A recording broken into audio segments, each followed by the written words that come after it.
At the Father's Day dinner, my cousin smirked. We drained your account, call it a group gift. Then my brother added, you always say family comes first, so we came first. I smiled, canceled every payment in their names, and left the table quietly. 10 minutes later, the doorbell rang and everything changed. You always did act like the wallet of the family, my cousin Josh said, clinking his glass and flashing the kind of smirk you usually reserve for someone you're about to humiliate on purpose. I didn't say anything. I was too stunned by the way everyone else at the table laughed. You're kidding, I said, forcing a chuckle. Right? That's when my brother Dylan leaned back in his chair, napkin still tucked into his collar like a bib, and said, you always say family comes first. So we came first. Simple math. I looked around the table. No one looked shocked. Not my mother, who kept sipping her wine like this was a normal Thursday. Not my father, who had just raised his glass a minute ago and toasted to strong family ties. Not even Aunt Monica, who once cried over an overdraft fee and now blinked at me with a shrug. They all knew. I'd paid for the dinner, like I always did. Booked the private room at Ridge and Maple. Ordered the wines they liked. Prepaid for dessert. Father's Day was always hard, but I still showed up, still tried. But this was something else.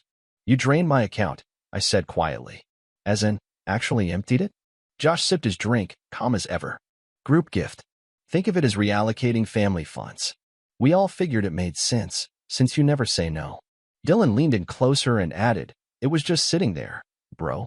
You act like it's sacred, but money's just a tool. You say you love us, right? Then what's the problem? I smiled. Not because I was okay, but because I finally saw it clearly. They thought I was trapped. That I'd keep playing the generous fool forever. That I was too soft to ever walk away. But they forgot something important. I may have paid for dinner, but I still had the receipts. I pulled out my phone. Quietly. Without drama. Just opened my banking app and started swiping. Josh kept talking about some new startup idea.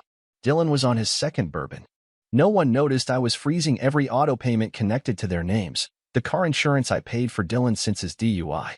Josh's rent, the one I'd been covering under a fake name on his lease. The family Spotify. Mom's Amazon Prime. All of it. I pressed confirm on the last one. Then I stood up. Where are you going?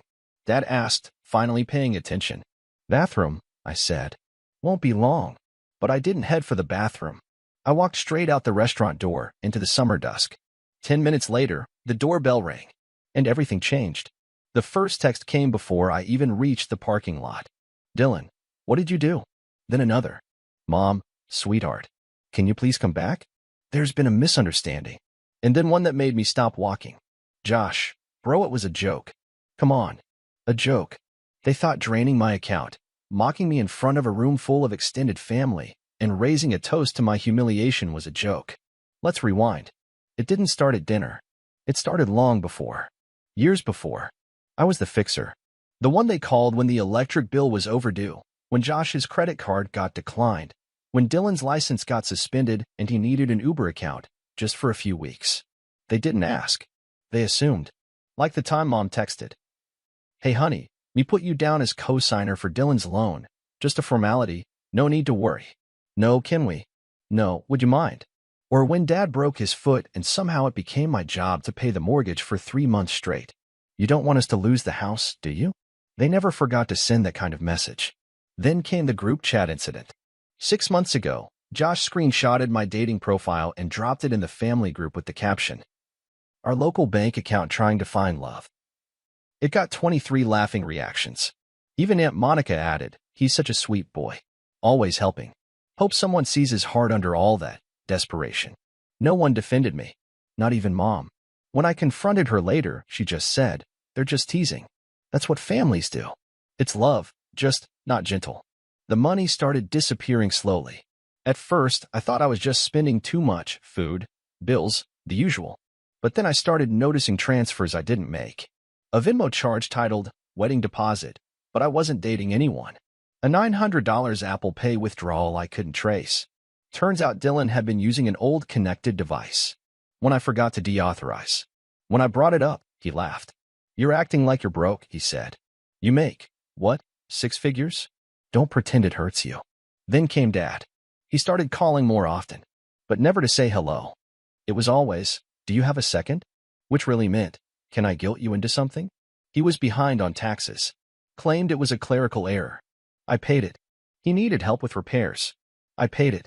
Then I found out through a cousin he told everyone he paid for my college. That was the line. The real breaking point before the dinner? It was when I checked my savings account 1 week earlier and saw it had dropped by $12,300. Gone. I thought it was fraud. Until I called the bank. They said the transfer was authorized from my IP address. Except it wasn't me. I filed a report. And then I remembered. Josh had borrowed my laptop 2 weeks earlier, said his was acting up. I never thought to check if he'd installed remote access.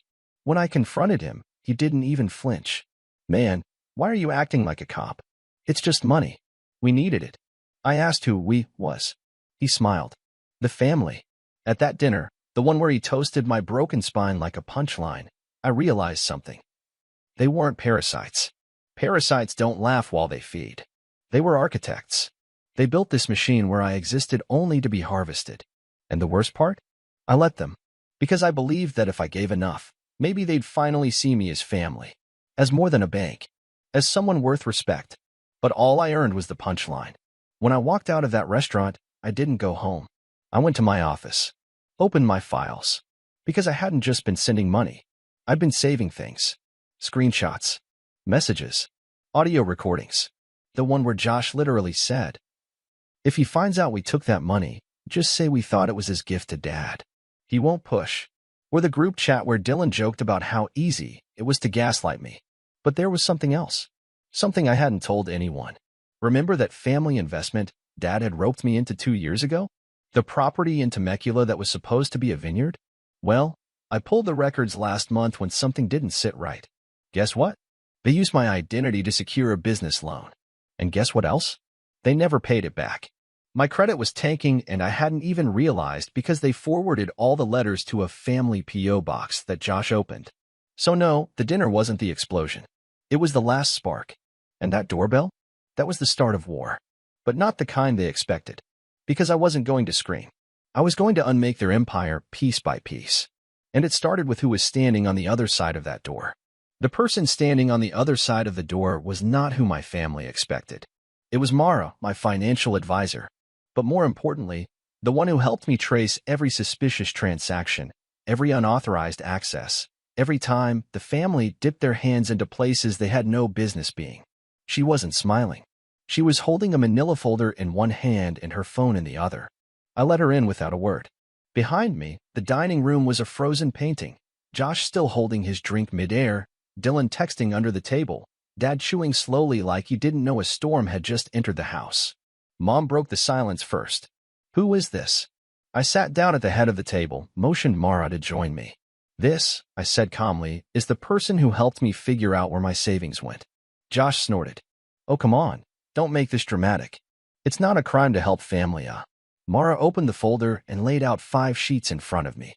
I slid them one by one across the table like cards in a high-stakes poker game. A signed loan application in my name. A bank transfer from my business account to Josh's crypto wallet. A screenshot of Dylan logging into my online banking using a spoofed IP. A transcript of the group chat, complete with timestamps. A digital audio file labeled simply, "Dad's Plan." I clicked play on my phone. Dad's voice filled the room. "Look, if he finds out, we just say it was for him. Father's Day, retirement gift, doesn't matter. He won't sue us. He's too soft." No one breathed. Then Mara added, that recording was obtained from a cloud backup. You didn't realize he still had his Dropbox synced. Dad slammed his glass on the table. "You're recording private conversations now?" I looked at him. Calm. Steady. "No, you recorded them. You just weren't smart enough to delete them." Josh stood up suddenly. "This is insane. You're acting like we're criminals." It was a family misunderstanding. Mara handed me a small black flash drive. "Show them the drive." I pulled out my laptop and plugged it in. What played next wasn't an audio file. It was a folder named family_debt_repayment_agreement.pdf, forged, digital, created from a template my cousin had used to fake a contract between me and Dylan. The signature on it? Mine. Except I never signed it.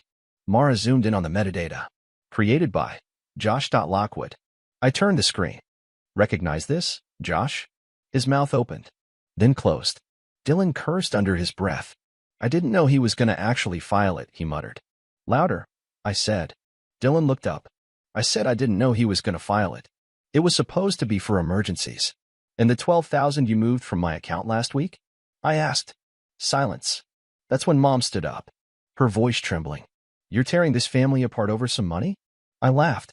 That kind of laugh that sounds more like a sob snapping in half. No, Mom. You did. When you all decided that love was measured in withdrawals. I reached into my bag and pulled out one last thing, an envelope. Inside, copies of every payment I'd made in their names in the last 3 years. Over $86,000. I read the total aloud. Josh turned white. Dylan stood up, mumbling, I need air, and left the room. Dad looked down at his plate like it had betrayed him. And Mom? She just whispered, we didn't know it was that much. That's when the doorbell rang again. Everyone flinched. I smiled. I think that's for you. Dad opened the door. And in walked Eric, my cousin's ex, the one everyone called a drunk and a failure. Except now, he held a tablet in his hand and nodded politely at me. Ready? He asked. I nodded. He placed the tablet on the table and hit play. It was a video call recording. Josh, on screen, 3 weeks earlier, talking to Eric. Listen, we're going to drain his account and call it a Father's Day gift. He won't even check. If he gets mad, we'll spin it. What if he finds out? Then we make him doubt himself. You're good at playing innocent. You're good at acting shocked, right? Eric paused the video. I saved that call, just in case I needed to remind people who really betrayed me. Josh lunged for the tablet, but Mara was quicker. She snatched it back and said, touch it again, and I will press charges. Dad turned to me, his face red, veins visible on his neck. You think this makes you better than us? You just embarrassed us in front of each other. That's not family. I stood up slowly. No, that's finally telling the truth. Then I turned to everyone at the table. This is your notice. I've canceled every payment, every transfer, every cosign loan, every auto debit tied to your lives. Your subscriptions are dead. Your Netflix? Gone. Spotify? Gone. Josh's rent, Dylan's insurance, Mom's grocery card, dead. I let that sit. Then I added, and tomorrow, the IRS will receive a full report of the fraudulent loan taken in my name. Good luck with that audit, Dad. He lunged forward like he might actually hit me. Eric blocked him with one hand. Sit down, he said coldly. The air went cold. I gathered the papers, tucked the drive in my pocket, and turned to leave. Josh muttered, You're seriously leaving after all this? I stopped at the door. Looked back. Yeah, quietly. That's more respect than you gave me. And then I left. Out into the night. No yelling. No drama. Just a man who finally decided that the family name meant nothing if it came attached to chains. The next morning, I pressed publish. Not a dramatic video. No crying selfie. Just a post. Title, What Family First Really Meant in My House. Then I attached the files. Screenshots of the group chat. The forged loan. The audio of Dad. The fake repayment contract. The bank records showing $86,000 gone. And finally, the video of Josh laughing about gaslighting me. I didn't tag anyone.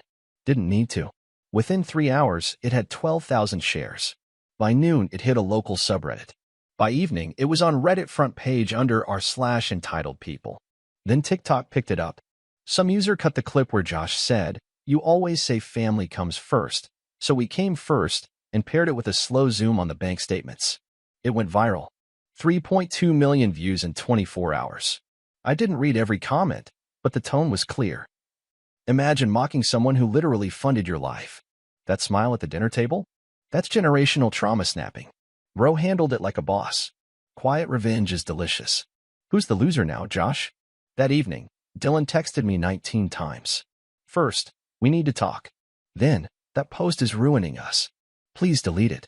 Then finally, you think this is funny? You're burning down your own family. I left him on read. Around 8 p.m., I got a DM from someone I didn't recognize.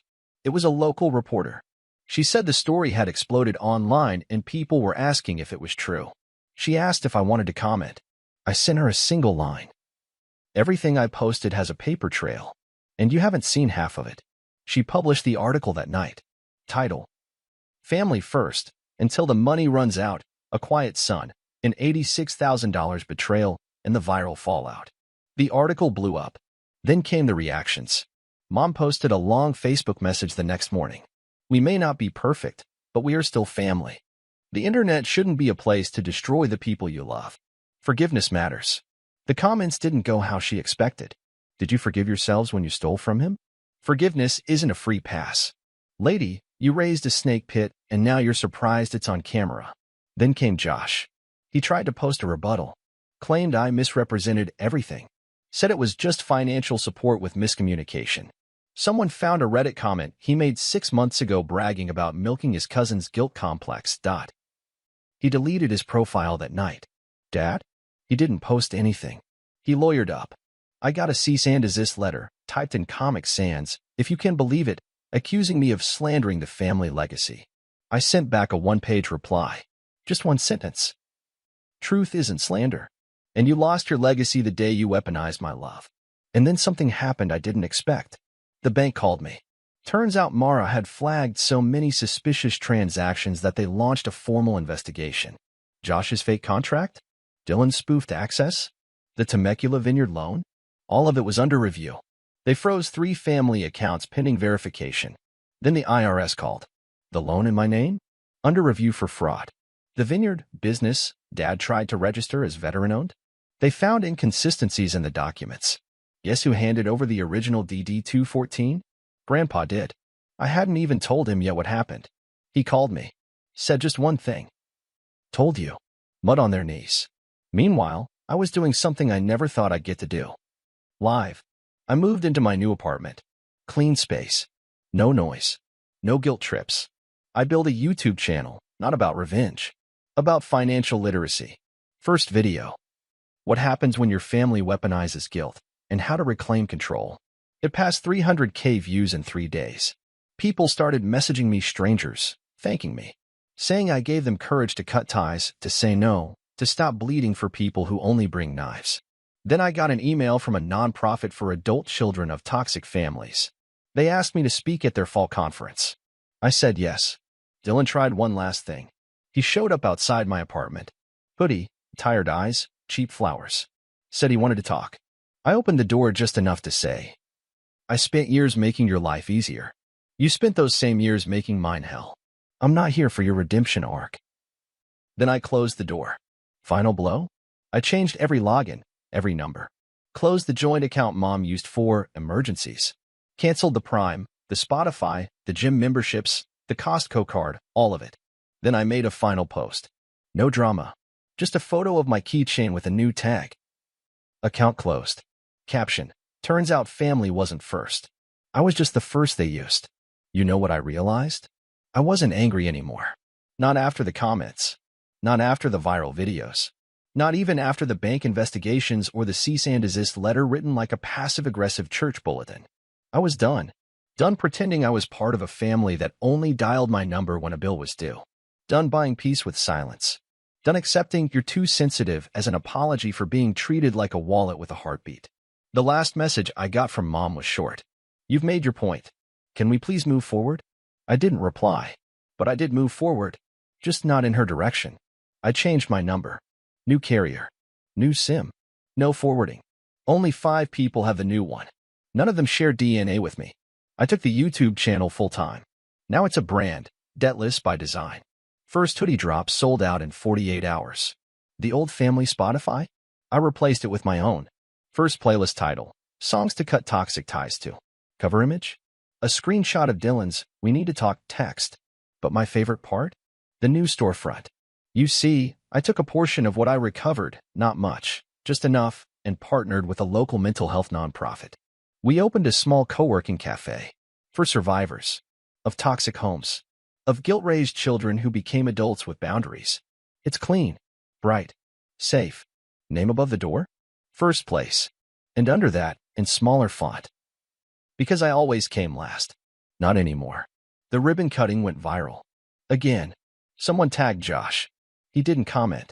Dylan posted a story. Some people forget who fed them. I almost laughed. You didn't feed me. I paid for dinner. I paid for dessert.